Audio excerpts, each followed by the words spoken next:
Hi friends, ਆਪਾਂ ने सारे लेक्चर्स की एक क्विक समरी सी बना लेनी है। ऐसे आज हम अभी लेक्चर 1 की बात करते हैं। तो लेक्चर 1 में पहले हमने डिस्कस किया वेक्टर अलजेब्रा बेसिक वाला, और अब हम उसको फिज़िक्स में कंटेक्स्ट देखते हैं। कोई भी function as a function of time हम रिप्रेजेंट करते हैं, वेक्टर ए टी ऐसे रिप्रेजेंट कर लेते हैं। टाइम डेरिवेटिव होता है जो वो काफ़ी जगह काम आता है। टाइम डेरिवेटिव की एक सटल पॉइंट ये है कि वो फ्रेम ऑफ रेफरेंस पे डिपेंड करता है। फ्रेम ऑफ रेफरेंस का एक पॉइंट है छोटा सा कि वो एक पॉइंट से डिफाइन नहीं होता, वो मल्टीपल पॉइंट से होता है। किसी भी 3D फ्रेम ऑफ रेफरेंस के लिए आपको कम से कम 4 पॉइंट्स चाहिए होते हैं। कि ऐसा नहीं है कि आपने एक पॉइंट बता दिया कि मैं उसके फ्रेम में बैठा हूँ, आपको ये भी डिसाइड करना पड़ता है कि वो पॉइंट पे बैठ के आप कौन सी डायरेक्शन में देख रहे हो। वो डायरेक्शन से फिर वो डायरेक्शन फाइंड करने के लिए आपको और पॉइंट्स चाहिए होते हैं। 3D के लिए आपको कम से कम 4 पॉइंट्स चाहिए होते हैं, एक बिठाने के लिए और 3 पॉइंट्स उसकी डायरेक्शन फिक्स करने के लिए। और वो पॉइंट्स अगर इनवेरिएंट डिस्टेंस हो उनमें, तो वो फ्रेम ऑफ रेफरेंस डिफाइन हो जाता है कि वो पॉइंट्स रिलेटिवली फिक्स्ड हैं। तो किसी भी रिजिड बॉडी पे लगा सकते हैं फ्रेम ऑफ रेफरेंस, किसी भी चीज़ पे लगा सकते हैं। ऐसे ही हमने जब ए का टाइम डेरिवेटिव लिया तो तीनों उसके जो पार्ट्स थे उनका टाइम डेरिवेटिव था, रिप्रेजेंट हम ऐसे डॉट से कर देते हैं। तो उसके बाद हम किसी पॉइंट की जब स्टडी करते हैं किसी फ्रेम ऑफ रेफरेंस की, तो हम देखते हैं कि मान लो ये पॉइंट था, ये टाइम टी पे यहाँ था, इसका पोजीशन वेक्टर आर ऐसे रिप्रेजेंट हो रहा था, बाद में ये R vector T plus delta T से रिप्रेजेंट हो रहा था। तो चेंज इन वो ये आ गया, उसका पर यूनिट टाइम देख लिया तो उसकी वेलोसिटी आ गई। वेलोसिटी मतलब क्या है, आर का ही टाइम डेरिवेटिव है। वैसे ही एक्सेलरेशन वेलोसिटी का टाइम डेरिवेटिव है, आर का डबल डेरिवेटिव है। वी और ए बिल्कुल उसी तरह जैसे जनरल उनके लिए बात करी थी हमने, तो वो फ्रेम ऑफ रेफरेंस पे डिपेंड करेंगे पर ओरिएंटेशन पे डिपेंड नहीं करेंगे।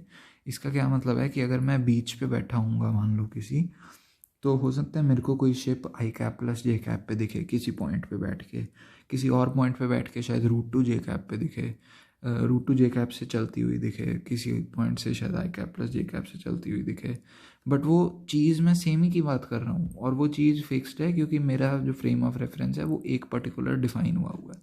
अगर अब मैं किसी गाड़ी में बैठ के जो आई कैप से चल रही है, तो शायद मेरे को किसी पॉइंट पे वो जे कैप दिखने लग जाए। अब वो चीज़ ही डिफरेंट होगी जिसकी मैं बात कर रहा हूँ। पहले वाले केसेस में चीज़ सेम थी, उसकी मैथमेटिकल राइट डाउन करते हुए उसमें थोड़ा सा फ़र्क आ गया कि आई कैप प्लस जे कैप था, कि रूट टू आई कैप था, कि कुछ और था। अब वो बात चीज़ ही डिफरेंट होगी, तो वो फ्रेम ऑफ रेफरेंस पे डिपेंडेंट होती है, ओरिएंटेशन पे नहीं डिपेंड करती। कार्टेशियन कोऑर्डिनेट्स में हम एक्स वाई जेड में रिप्रेजेंट करते हैं। इनका ये वाले फार्मूलाज यूज़ करके हम इनको ऐसे लिख सकते हैं। एक हमारे पास होते हैं जी सिलेंड्रिकल पोलर कोऑर्डिनेट्स, ये फाई वाला आर फाई और जेड पे डिपेंडेंट होते हैं।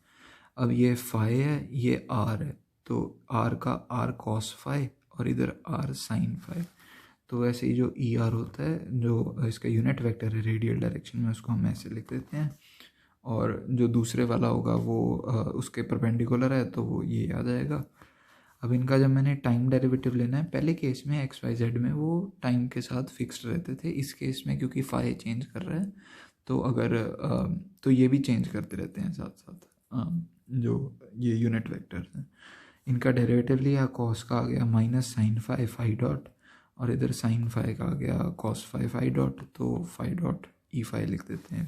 इसको ऐसे रिप्रेजेंट कर सकते हैं। अब जो आर वेक्टर है, अब जो किसी भी पॉइंट का जनरल पोजीशन है आर वेक्टर, वो कैसे रिप्रेजेंट होगी, R E R plus Z E Z से।